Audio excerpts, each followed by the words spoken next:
At this point, I think we've all seen this play. Simmons, they cleared out for him. Backing his way in. Spins on Gallinari. Gives it up. Oh, he was right there. And a foul as Thibault goes to the basket. Boy, Simmons, uncontested, had a layup, but he leaves it for Thibault, who makes something out of it and is headed to the line. Well, but that's when you know that the game is in your head. That's a dunk for Ben Simmons right there. You got it, and I know you got it to Thibault. You got. At this point, if you're up to NBA Twitter, Ben Simmons would be looking like this next season.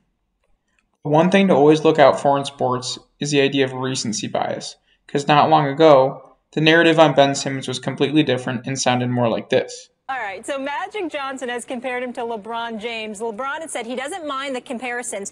Are you seeing the next LeBron and Simmons? I don't see Ben Simmons as LeBron James. I see him as Magic Johnson, maybe Tracy McGrady, but not LeBron James. What makes Ben Simmons special, in my opinion, is his ability. Defensive rebound is a fast break opportunity. He's not a good passer. He's a great passer, and he's a willing passer. Although things haven't looked great for Simmons and the Sixers, I truly think Ben Simmons showed signs of being an elite player in this league, and I think he would really benefit from a change of scenery. That's why today we're going to look at some trade packages that could benefit the Sixers, Ben Simmons, and their trade partner. When looking at potential trades, you have to first look at how the pieces would fit together and how both sides would benefit.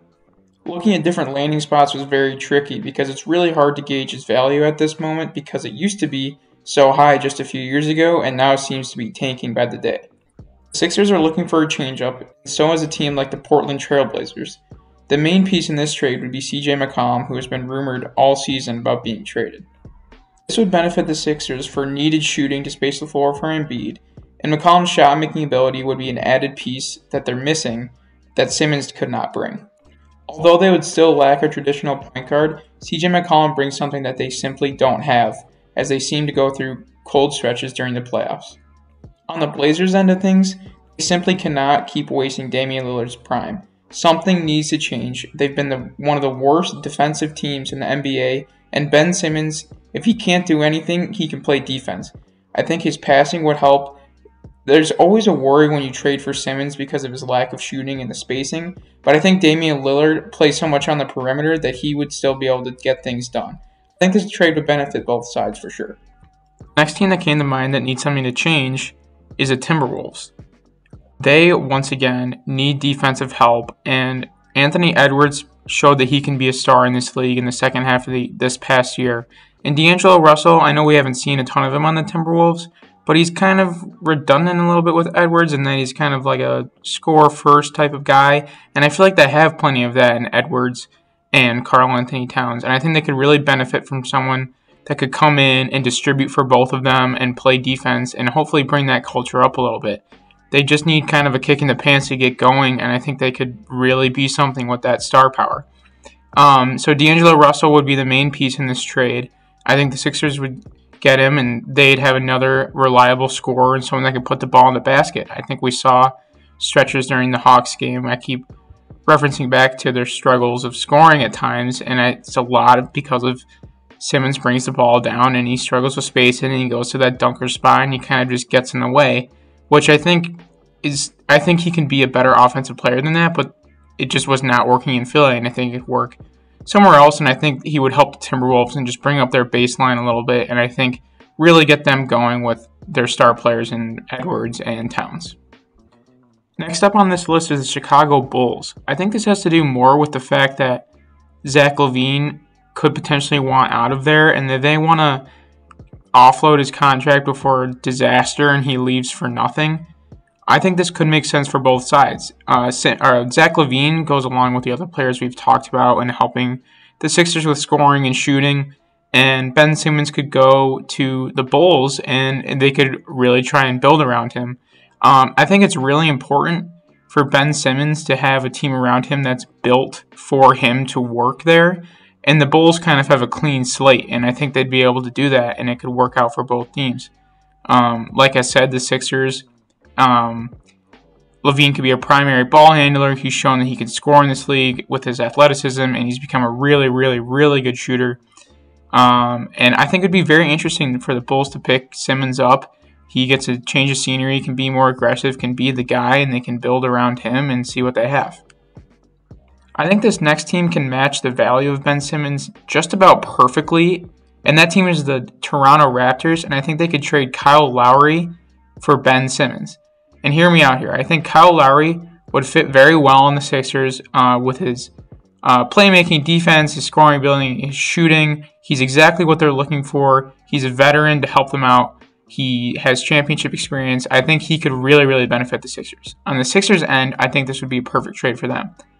On the Raptors end, Kyle Lowry is getting older in age, and you're not going to have him forever. You play in Toronto. You don't have the best ability to attract free agents based on that fact and other factors.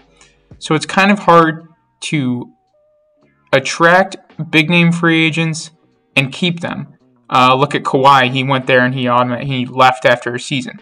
So I think if you can get out of Ben Simmons what he can be, this could be a steal. He's already on a big contract, so you have him long term.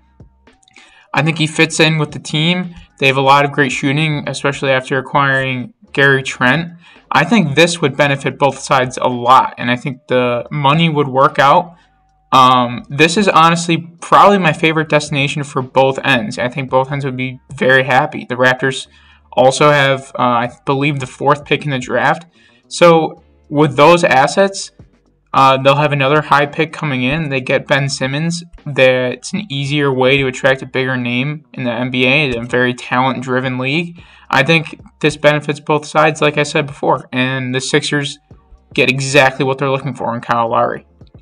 And lastly, I have the New York Knicks. As I was going through each NBA team looking for reasons as to why they'd want Ben Simmons, how he could fit, what they could offer the Sixers in return, I think it'd be very interesting if the Knicks, let's say, they're unable to land some free agents this summer and they're kind of scrambling, they're looking for a star, they want to build on this young core, this good season they've had. So they look at Ben Simmons and let's say they give a package involving something like Derrick Rose and Obi Toppin. The Sixers get that guard that they're looking for to replace Ben Simmons. Derrick Rose is still a very, very good player, getting a little up there in age, but the Sixers want to win now. He fits for them. And they get a good prospect in Obi Toppin. I think they'd be good with that trade. At this point, they just need to get rid of Simmons, and then they need to just tweak things and see what they still have in this championship window. And for the Knicks, if they strike out in free agency, we've seen them do it before. I think they have more optimism than the last few years going to this offseason, but they've struck out before, and they're just looking for that next big name that could be something. I think Simmons could fit here. I think he could fit here. I really like Quickly. I like Randall, Mitchell Robinson. I think Simmons could fit here, and he's a great defender, great passer, things that we know that Tom Thibodeau loves. Given the fact that he played Alfred Payton for most of this season, I don't think he's going to be too much of a stickler on Ben Simmons' inability to shoot the ball. I think this could work out. I think it would match on both sides. They're getting decently equal value. I think this would be on the lower end of the Sixers' radar because they're probably looking for something a little bit more. But at the end of the day, I think they just need to get off of Simmons and try something new. Keep Embiid happy there and keep things running and keep the championship window open. So if they kind of run through some of these other trades I was talking about and things don't work out and the Knicks strike out in free agency, I could see a trade like this happening and both sides being happy. So there we go, guys. I hope you enjoyed the video. Hopefully Ben Simmons isn't in Shanghai next year. Thanks, guys.